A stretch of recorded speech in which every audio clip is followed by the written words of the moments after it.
ఆ తర్వాత గర్భాలయంలో స్వామి ఆగ్నిలింగం, కానీ రాతిరూప శివలింగంగా స్వామి దర్శనమిస్తారు. ఇక్కడ ఈ గర్భాలయ సమీపంలో విపరీతమైన వేడి ఉంటుంది. ఈ స్వామిని ఎవరు దర్శిస్తారో వారి కర్మలను దగ్ధం చేసి జ్ఞానాన్ని ప్రసాదిస్తాడు. ఓం అరుణాచలేశ్వరాయ నమః.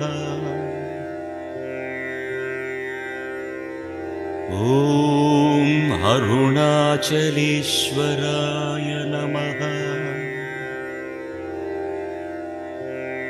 గర్భాలయం వెనుక ఒకవైపు స్వామి, అమ్మవారు దర్శనమిస్తారు. ఓం ఇక్కడే మనకు వల్లే దేవసేన సమేత శ్రీ సుబ్రహ్మణ్యేశ్వర స్వామి దర్శనమిస్తారు. ఓం అరుణాచలేశ్వరాయ నమః.